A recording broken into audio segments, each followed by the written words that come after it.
Hoje, então, celebramos esta festa de Cristo Rei. Para nós, é difícil imaginar a Cristo Rei. Não estamos acostumados a vê-lo como homem, na humildade de nossa natureza humana. Mais ainda, crucificado, como escutávamos hoje no Evangelho. Mas ele também é rei. De fato, ele, do mesmo jeito que anunciou, todo aquele que se humilhe será exaltado e todo aquele que se exalta será humilhado. Ele que se humilhou enquanto homem, murió na cruz, foi exaltado por Deus com um nome acima de todo nome. O que significa que Cristo seja rei? Essa é a pergunta. Ele está agora reinando nos céus, um dia também ele reinará na terra. Mas o que implica que ele reine? Eu acho que existe, do mesmo jeito que existe um macro-universo e um micro-universo, um macro-universo das estrelas e um micro das coisas que os olhos não conseguem ver, assim também Deus governa o universo, a terra, e falaremos disso também, mas ele, em primeiro lugar, reina no coração, reina nas almas. Aí eu gostaria de trazer agora uma passagem, a verdade de Paulo, mas não dos Colossenses. Os Colossenses que limos agora é um texto muito importante que anuncia como Jesus foi colocado centro de toda a criação e rei do universo. Mas tem um outro dos Romanos que fala assim. Paulo diz: nenhum vive para si mesmo, e ninguém morre para si. Porque se vivemos, para o Senhor vivemos, e se morremos, para o Senhor morremos. Isto está na carta aos Romanos, capítulo 14. Então, a frase é essa: ninguém vive para si mesmo. Para quem nós vivemos? Essa é a pergunta. Para nós mesmos, no sentido de só satisfazer nossos desejos, ou vivemos para servir a Deus e aos irmãos? Essa é a pergunta fundamental de toda a nossa vida. Porque, na verdade, ou nós vivemos para Deus, ou nós, ao final, terminamos servindo aquelas coisas que preenchem o vazio que nós temos no coração. Esse é o problema. Nós temos aqui um buraco, e esse buraco no coração tem a forma de Deus. Ou você preenche isso com Deus, amando e servindo a Deus, e, portanto, através de Deus, aos irmãos, ou você tenta preencher isso com outras coisas. Prazer, dinheiro, poder, fama. E aí você vê os homens correndo, investindo sua vida inteira, suando e trabalhando e fazendo coisas incríveis para conquistar o quê? E quanto isso preenche o coração deles? Quanto isso les produz felicidade e realização na vida? Em troca, se nós servimos a Deus, Ele preenche todos os nossos desejos, ainda os mais profundos. Por isso a pergunta de Paulo é verdadeira. Para quem nós vivemos? En la carta a los Filipenses, Paulo dice así: Jesús es Señor. Llegará un momento, dice Paulo, en que todo joelho se dobrará, como cantamos al inicio de la misa, y toda lengua confesará, ¿o qué? Que Jesús es Señor. Esa expresión, Jesus é Senhor, não inventou Paulo. A verdade, em tempo de Paulo, isso se usava para dar uma manifestação de lealdade ao imperador. Se você se apresentava diante do imperador, falava: César é o Senhor. César é Dominus, em latim, não? César é o Senhor. O que significava isso de ser Senhor? Senhor significava isso, aquele que tem a última palavra, aquele que está no controle de tudo, aquele que é o governante, aquele a quem eu devo tudo, o CEO, não? Isso. Então, quando eu falava diante do imperador, César é o Senhor, estava manifestando minha lealdade, ao mesmo tempo me estava entregando a Ele, estava fazendo, disponha da minha vida, porque você é Senhor, não tem nada acima de Senhor. Só que Paulo usa a expressão com S maiúscula. Jesus é Senhor. Toda língua confessará, toda joelho se doblará e dirá: Jesus é Senhor, porque Ele governa e governará um dia sobre toda a terra e sobre todo o céu. E o que significa isso? Primeiro, significa reconhecer a Jesus como Senhor de nossa vida, significa reconhecê-lo como Deus, aquele para o qual eu vivo. E, portanto, aquele em quem eu consulto todas as minhas dúvidas. Quando eu tenho que tomar uma decisão, o que é a primeira coisa que você pensa? Qual é o primeiro critério? Você pensa, o que quer Deus para mim desta decisão que vou tomar? Se Deus é o Senhor, então Ele é o último critério de todas as minhas escolhas. Eu vivo para Ele. E o importante é o plano de Deus para a minha vida. Eu apenas quero servi-lo. Jesus, quando você acompanha o Evangelho e vai lendo, parecia que estava em todo momento cumprindo a vontade do Pai. Eu vim para cumprir a vontade daquele que me enviou, dizia Jesus.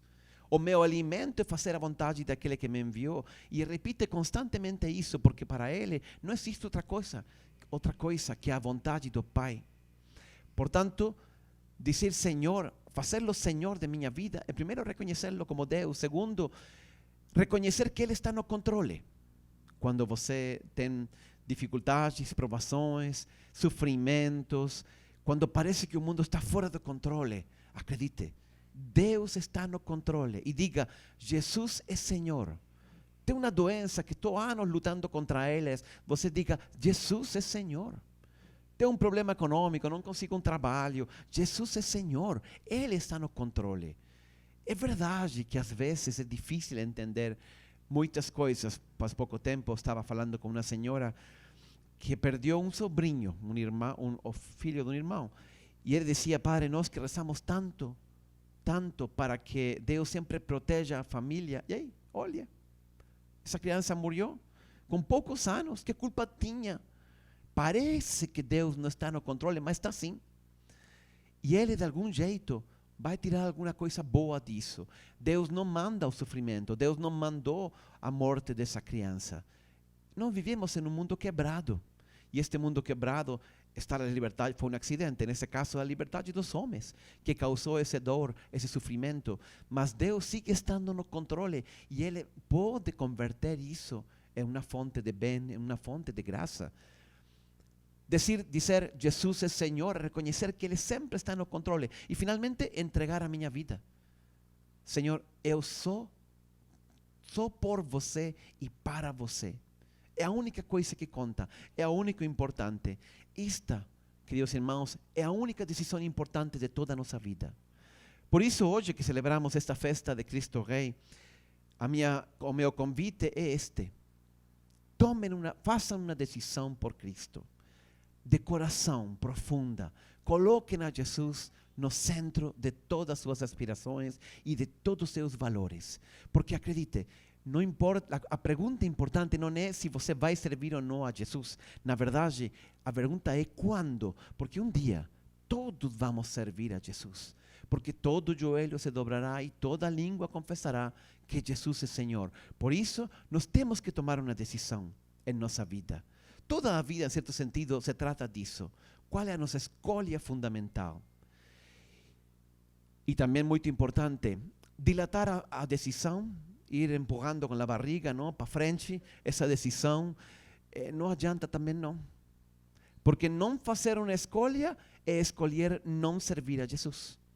Não tomar uma decisão é tomar a decisão de não servir. Imagina que você tem uma passagem para um voo hoje à Bahia, às 10 da noite, e você não está seguro se vai ir ou não vai ir, e aí estou indeciso. E aí passam as horas, e eu sigo indeciso. São as 4 da tarde e eu estou indeciso. E são as 6 da tarde e estou indeciso. E são as 8 da noite e eu estou indeciso. Gente, já era. O avião vai partir sem você. Não tomar uma decisão é o mesmo que tomar a decisão de não voar, não viajar, neste caso.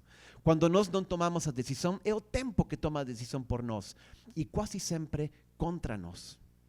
Por isso nós temos que ser conscientes agora que estamos neste mundo e nesta vida de fazer nossa escolha por Jesus. Porque aí vem a segunda parte. Jesus será rei do universo também, não apenas do coração interior, cada um. Ele reinará também no mundo. E Ele quer reinar no mundo. Para isso basta, por exemplo, pensar como se criou esta festa de Cristo Rei. Eu acho que esta festa é uma das últimas que a igreja criou. Foi constituída apenas agora em 1925 por el Papa Pío XI. 1925, o Papa fez precisamente isso como uma resposta a muitos estados e revoluções naquela época que se declaraban ateos, estados ateos, especialmente el comunismo en aquella época, ¿no? Que declaraba ser un estado ateo. No precisamos de Deus. Y el Papa instaura esta festa diciendo, sí, rey, Jesús es rey. Y nós también, cristãos, tenemos que trabalhar y esforzarnos para que Jesús reine, no apenas no corazón, también na sociedade. E isso significa, Padre, que nós temos que entrar com um crucifixo lá no Congresso e falar, someteos, não, aqui está seu rei. Não. Talvez alguma igreja protestante até gostaria, mas não é isso o que Jesus quer. E como sei eu que isso não é o que Deus quer? Olha, acabamos de escutar no Evangelho, Jesus morreu na cruz. E quando estava na cruz, precisamente nesse momento, os fariseus gritavam para ele, se você é Deus, desça dessa cruz e nós acreditaremos em você. Ou seja, nos dá uma mostra de seu poder para que nós acreditemos. E qual foi a resposta de Jesus? Ele deu uma mostra de seu poder, mas não do jeito que eles queriam. A mostra de poder foi perdoar aquele ladrão e abrir nesse instante as portas do céu, do paraíso para ele. Isso só Deus pode fazer. E esse é o jeito de Jesus. Ele quer reinar? Sim. Mas ele não quer impor o seu reinado. Ele quer fazê-lo pelo amor, pela verdade. E, portanto, não é o conceito desse Deus que deve governar os países e quase que com a Bíblia na mão, não é o que Jesus quer. A igreja já entendeu isso faz algum tempo. O que nós queremos é que Jesus seja reconhecido e amado na liberdade. Reconhecido significa reconhecer a verdade dele. Porque quando você tira essa verdade, como tem acontecido muito no mundo de hoje, então os países e as pessoas ficamos sem um ponto de referência. Que é verdade, que é bom. E aí podemos aprovar as leis que vocês queiram. As leis mais injustas podem ser feitas em nome da verdade e em nome do bem, como por exemplo o nazismo, o extermínio, o aborto, tantas outras leis. Se Jesus reina, ele não vai tirar a autonomia própria do mundo. Por exemplo, a economia tem as suas próprias leis. Se Jesus reinasse, não significa que agora a economia tem que guiar-se pela Bíblia. Não, significa que a economia tem que servir ao homem. É isso. Servir à dignidade humana para a plena realização do homem. Mas lógico que a economia tem suas próprias leis, e se vamos baixar os juros do Banco Central para aumentar a economia e aquecer a economia, lógico, essas são as leis próprias da economia. Jesus não quer substituir isso. Assim também existem as leis da ciência, as leis da filosofia, da psicologia. Todos os âmbitos humanos têm seu próprio âmbito e devem ser desenvolvidas segundo suas próprias leis. Mas quando Jesus reina, todos eles estão ao serviço do homem. Não para escravizar o homem, para realizar plenamente sua dignidade como ser humano. Esse é o sentido da festa de Cristo Rei. E esse é o sentido em que nós queremos que Cristo reine também visivelmente no mundo. Mas para isso, nós precisamos também dar testemunho com nossa própria vida. Paulo aos Romanos de novo, capítulo 8, diz assim, se você acredita no coração que Deus ressuscitou a Jesus dentre os mortos, dá seu testemunho e testemunha com sua palavra, então você será salvo. Então são três coisas: acreditar de coração que Jesus é Senhor. Segundo, mostrar isso com meu próprio testemunho aí no ambiente onde eu vivo e ser corajoso hoje. Precisa muita coragem para dar fé e dar testemunho de nossa fé. E em terceiro lugar, fazê-lo também com as palavras. Não basta apenas o testemunho silencioso. É muito importante. Sem o testemunho a palavra não vale nada. Mas também é preciso a palavra. Temos que falar e temos que defender a verdade e o bem, porque Jesus é o caminho, a verdade e a vida. Cada vez que você defende a verdade, você defende a presença de Jesus e de Deus neste mundo. Mas também, inclusive, fazê-lo explicitamente. Não tem uma contradição quando nós entendemos que Jesus não quer dominar, antes ao contrário, ser apenas nosso ponto de referência, o centro de toda a nossa vida e nossa salvação eterna. Al final llegará un día en el juicio final en que todo joelho se dobrará y toda língua confesará. Aqueles pseudocientíficos que proclaman la no existencia de Deus, eles também dobrarán ao seu joelho y confesarán con su língua que Jesús es Señor. Aqueles psicólogos, aqueles filósofos que tantos enchem com discursos contra Deus, contra a religião e contra a igreja, contra tudo isso, olha, um dia eles confessarão também que Jesus é Senhor. Toda raça, toda religião confessará que Jesus é Senhor, porque não existe outro Deus. É só Jesus que reinará sobre todo o universo. Insisto, o importante não é escolher ou não servir a Deus. O importante é quando. Tomar a ceia hoje. Hoje que celebramos esta festa de Cristo Rei, faça de coração uma oração durante esta missa, aqui, agora, e coloque toda a sua vida ao serviço de Jesus. Aí, na misericórdia e no amor, Jesus acolherá, e você, que agora se humilha diante dele, será um dia exaltado sobre todos os céus e sobre todos os reinos da terra. Que assim seja.